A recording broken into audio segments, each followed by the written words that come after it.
Oke, assalamualaikum warahmatullahi wabarakatuh.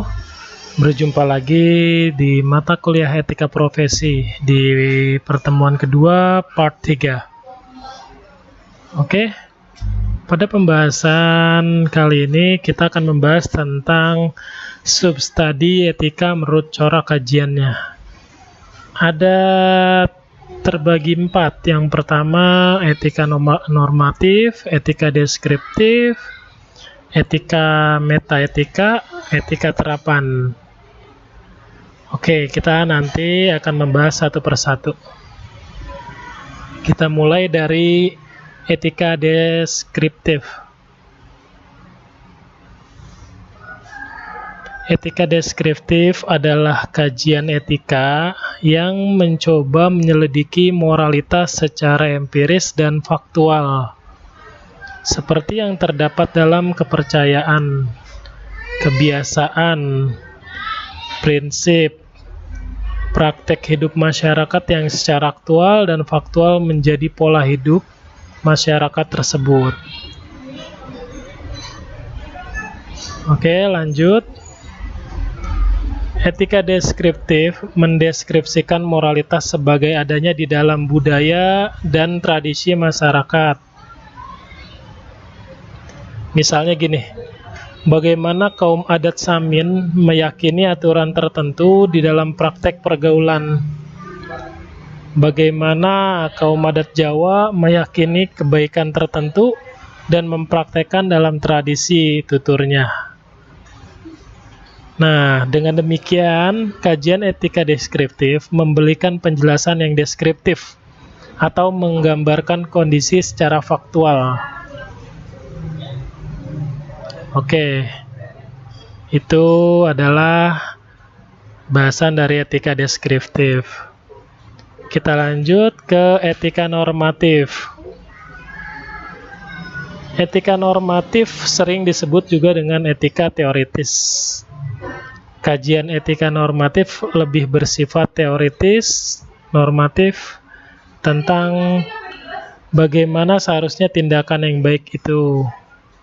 Nah, mungkin lebih luas lagi pertanyaannya, bagaimana hidup yang baik itu?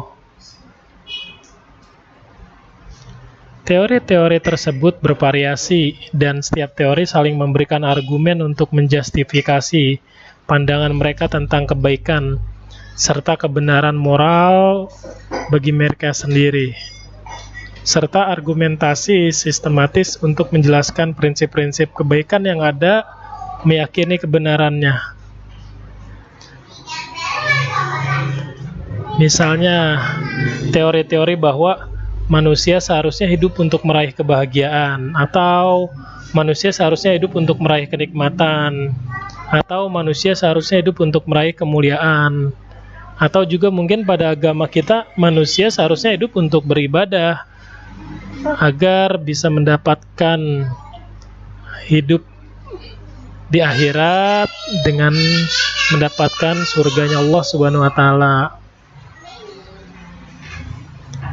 Dengan corak kajian teoritis semacam itu, etika ingin memberikan preskripsi tertentu tentang kebaikan dan kebenaran. Oleh karena itu, teori etika normatif bersifat preskriptif, mengandung ajaran moral tertentu tentang yang baik dan yang buruk dalam hidup. Oke, itu teori dari etika normatif. Kita lanjutkan dari etika metaetika. Menurut Deleuze tahun 2017, metaetika sebetulnya tidak secara langsung menjadi cabang dari etika, melainkan merupakan cabang dari filsafat analitik atau filsafat bahasa. Karena menjadi cabang dari filsafat bahasa, maka kajian dari metaetika terhadap moral bercorak analitis. Berbeda dengan cabang etika lain yang mempertanyakan apa dan bagaimana seharusnya moralitas.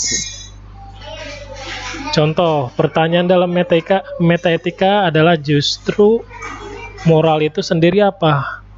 Bagaimana bahasa yang digunakan dalam penalaran moral? Oke, itu metaetika. Terus selanjutnya etika terapan. Etika terapan adalah cabang kajian etika yang bersifat aplikatif dan praktis, menyelidiki kasus-kasus yang kontroversial dan dilematis terkait tindakan dan putusan moral yang harus diambil dan diperbolehkan dalam kondisi dan waktu tertentu. Misalnya dalam kasus-kasus seperti aborsi, bunuh diri, hukuman mati, etanasia, HAM, toleransi beragama, terorisme, polisi lingkungan, kewajiban sipil, dan lain-lain. Nah, ketika dihadapkan pada kasus-kasus dan situasi dilematis seperti itu yang tadi disebutkan, tentu seseorang membutuhkan pertimbangan moral yang jernih untuk mengambil putusan moral yang benar untuk menjawab apa tindakan yang tepat pada situasi seperti ini. Oke, lanjut. Itu etika terapan. Nah, jadi subkajian etika tersebut masih terdapat sub-sub yang lebih spesifik. Misalnya di dalam kajian etika terapan terdapat subkajian bioetika, etika bisnis, etika teknologi, etika profesi yang mungkin sekarang kita pelajari pada mata kuliah ini. Namun sub-sub kajian etika tersebut tidak seharusnya dipahami terpisah satu sama lain. Studi etika harus melihat sub-sub kajian tersebut sebagai keseluruhan, membentuk suatu bidang ilmu yang sistematis.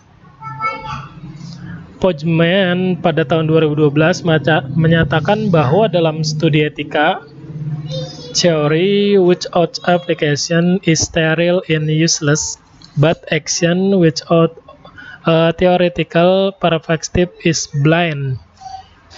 Teori tanpa aplikasi mandul dan tidak berguna, tapi tindakan tanpa perspektif teoritis adalah buta. Nah, kemandulan dan kebutaan dalam penyelidikan etika sama-sama tidak kita harapkan. Oleh karena itu, buku ini hendak mengupayakan keseimbangan antara teori dan praktek. Makanya kita saat ini mempelajari tentang etika profesi.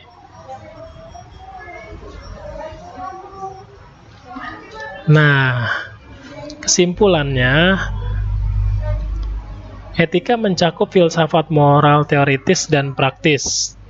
Etikawan menyelidiki mulai dari pertimbangan paling abstrak di balik tindakan-tindakan moral, misalnya dalil-dalil rasionalitas, hasrat, intensi, dan motivasi, hingga konsekuensi langsung maupun tidak langsung dari tindakan tersebut, seperti manfaatnya, kemaslahatannya, kesenangannya, kebahagiaannya. Oke, itu merupakan materi dari substudi etika menurut cara kajiannya. Terima kasih, saya Eri. Assalamualaikum warahmatullahi wabarakatuh.